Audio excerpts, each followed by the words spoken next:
Hay un número que el 15 de junio de 2026 va a quedarse grabado en los registros de este torneo durante décadas. Ese número es 0. España 0.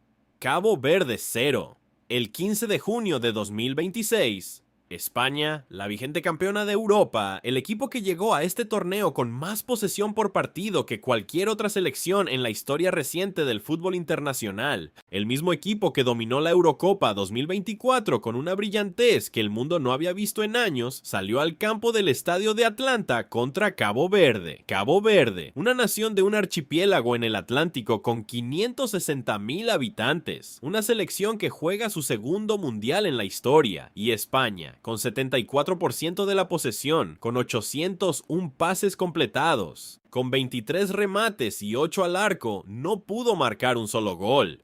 El portero caboverdiano, Bociña, realizó actuación tras actuación de mérito. La defensa africana cerró espacios con una disciplina que puso en jaque a Pedri, a Dani Olmo, a Ferran Torres, a Nico Williams, incluso a Lamine Yamal cuando el técnico Luis de la Fuente lo introdujo desde el banco. El partido terminó 0-0. Cabo Verde tiene su primer punto en la historia de las Copas del Mundo. España tiene la primera crisis de su Copa del Mundo. Y ese resultado, que fue el fútbol más puro que este torneo ha producido en su primera semana, no es solo una sorpresa deportiva, es la pieza más visible de algo más grande que está ocurriendo en este mundial. Una ola de resistencia protagonizada por selecciones, jugadores y federaciones que, por razones distintas y a través de mecanismos distintos, están diciéndole a la FIFA que la Copa del Mundo que diseñaron no coincide con la Copa del Mundo que están viviendo. Antes de entrar de lleno, suscríbete al canal, porque aquí vas a saber todo sobre la Copa del Mundo y no te vas a perder nada. Vamos a seguir cada partido, cada jugador y cada noticia hasta el 19 de julio. Así que dale al botón y activa la campanita para no quedarte fuera de la conversación. Empecemos por lo que pasó en el descanso del partido entre Brasil y Marruecos el sábado 13 de junio, porque ese episodio es la primera expresión más directa y más comentada de esta resistencia colectiva. La FIFA tiene establecido en sus contratos de transmisión que las selecciones deben proveer, ya sea un jugador designado o el técnico principal, para una entrevista obligatoria de descanso. Es una obligación comercial, parte del paquete de derechos de televisión que genera miles de millones de dólares para la organización. Los jugadores de Brasil pasaron por la zona de prensa durante el intervalo sin detenerse.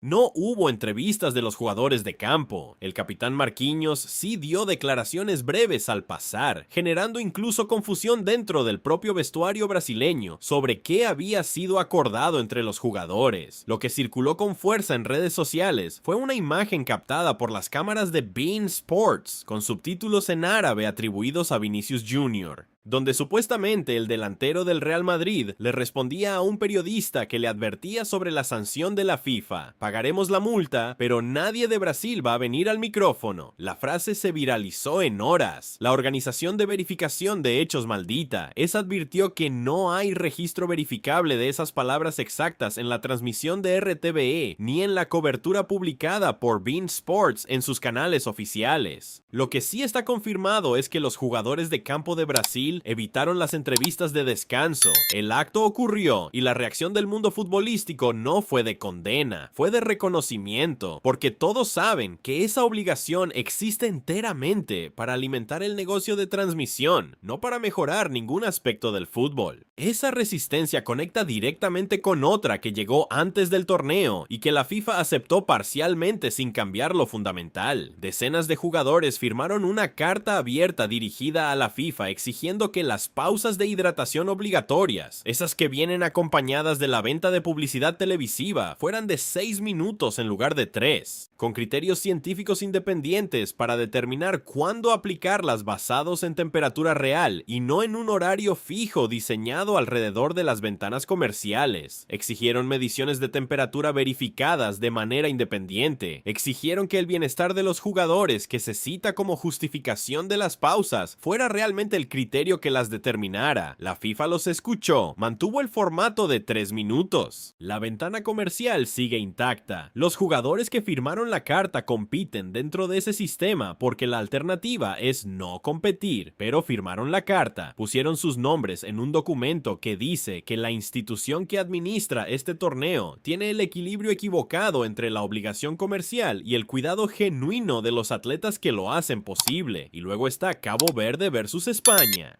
Esa actuación de los tiburones azules no es solo un resultado futbolístico extraordinario, es también una declaración sobre lo que el formato expandido a 48 selecciones le exige a los equipos más pequeños. Este torneo se juega en 16 ciudades en 3 países. Los equipos viajan distancias mayores entre partidos que en cualquier edición anterior. Cambios de zona horaria, cambios de sede, adaptaciones logísticas repetidas a lo largo de 6 semanas. El reporte publicado el 15 de junio confirmó que los equipos enfrentan exigencias de viaje enormes en un torneo distribuido en 3 países con 16 ciudades sede. España está concentrada en un internado en Tennessee, Irak en una ciudad rural de Virginia Occidental. Las selecciones tienen que adaptarse a instalaciones elegidas por los organizadores en ciudades y facilidades que van desde lo más moderno hasta lo genuinamente sorprendente. Las grandes federaciones absorben mejor ese impacto, las selecciones más pequeñas lo absorben con menos herramientas. Que Cabo Verde haya gestionado esas demandas lo suficientemente bien como para mantener el arco en cero durante 95 minutos frente a España es un tributo a su preparación y a su nivel. Y entonces está Irán.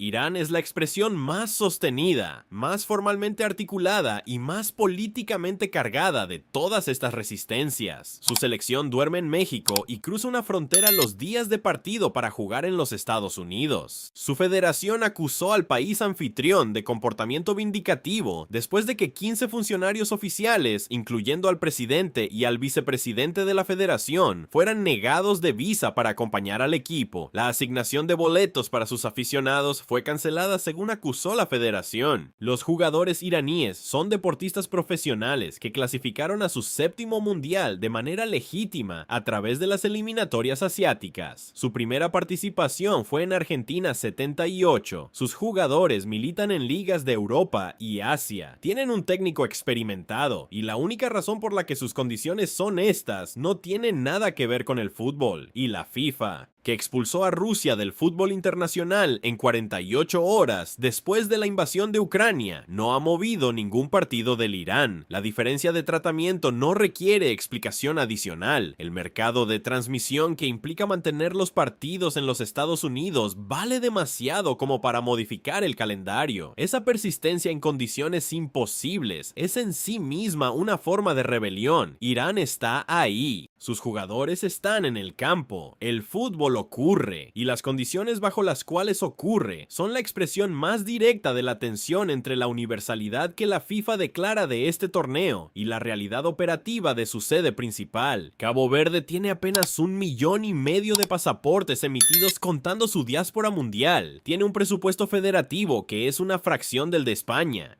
Y tiene 11 jugadores que pusieron el cuerpo durante 95 minutos de una manera que el fútbol de alto nivel raramente produce cuando la diferencia de recursos entre los dos equipos es tan extrema. El portero Bociña tuvo al menos 7 intervenciones de mérito. La defensa organizó una línea que en los momentos de más presión española se replegó con una disciplina táctica que sorprendió a los propios comentaristas españoles. Y en varias transiciones rápidas, Cabo Verde estuvo cerca de marcar. España generó volumen ofensivo enorme, pero carecía de precisión en el último tercio. Dani Olmo, que venía de ser el mejor jugador de la Eurocopa, desapareció casi completamente. Ferran Torres se perdió sus mejores ocasiones. Incluso Yamal, al entrar, no pudo romper el bloque africano. España llegó a este torneo como el equipo más dominante del fútbol europeo en los últimos años. La Eurocopa 2024 fue suya. Rodri ganó el Balón de Oro. Lamine Yamal ya es uno de los mejores del mundo y con 74% de la pelota durante 95 minutos no pudo marcar. La FIFA vendió la expansión del torneo como inclusión. Y es inclusión. Genuinamente. pero la inclusión tiene un precio que algunos equipos están pagando y que otros están cobrando. Cabo Verde hoy está cobrando. Y hay un sexto elemento que este torneo añade a este cuadro y que conecta directamente con las rebeliones que estamos describiendo. La primera árbitro mujer en pitar un partido de Copa del Mundo masculino, la estadounidense Tori Penso, fue designada para el partido entre República Checa y Sudáfrica. Es una designación histórica. Pero ocurre en el mismo torneo donde el árbitro somalí Omar Artan fue deportado en Miami, con todos sus documentos en regla. El histórico y el accidentado coexisten en la misma semana. En el mismo torneo, los 5 episodios juntos, la resistencia de Brasil en el descanso, el punto de Cabo Verde frente a España, la situación de Irán, la carta de los jugadores sobre el calor y las exigencias de viaje que el formato impone de manera desigual. No son el mismo tipo de rebelión, vienen de direcciones distintas, a través de mecanismos distintos, con consecuencias distintas, pero comparten un hilo común. Son todas expresiones de la brecha entre el torneo que la FIFA diseñó y el torneo que los participantes están viviendo. Y en ese mismo 15 de junio, mientras España no podía marcar, Argentina debutaba en su Copa del Mundo en el grupo J, el equipo de Lionel Scaloni, el defensor del título, el equipo que busca confirmar que la generación de Messi puede ganar 2 mundiales consecutivos, tiene su camino trazado. Su grupo, con Argelia, Austria y Jordania, es el más accesible que podía tocarles. Y la pregunta sobre si esta generación puede repetir lo de Qatar 2022 va a tener respuesta en las próximas semanas. El fútbol produce su propio contraargumento, siempre lo hace. Lo que este torneo está mostrando en su primera semana es que ese contraargumento puede venir de donde menos se espera, de un archipiélago de 560,000 personas que no le abrió espacios a la selección que ganó la Eurocopa. Y ahora la pregunta para los comentarios. La primera, ¿crees que la resistencia de Brasil en el descanso, la carta de los jugadores sobre el calor y el empate de Cabo Verde frente a España son señales de que algo estructural está cambiando en la relación entre los participantes y la FIFA? ¿O crees que estas son fricciones normales que el sistema absorbe sin cambiar nada de fondo? La segunda, España 0, Cabo Verde 0. ¿Crees que España tiene capacidad para reponerse y ganar el torneo? ¿O ese resultado te genera dudas reales sobre si la Furia Roja puede llegar hasta el final? Y la de siempre. ¿Quién es para ti el favorito real de esta Copa del Mundo? Déjame todo en los comentarios, los leo todos. Seguimos aquí hasta el 19 de julio.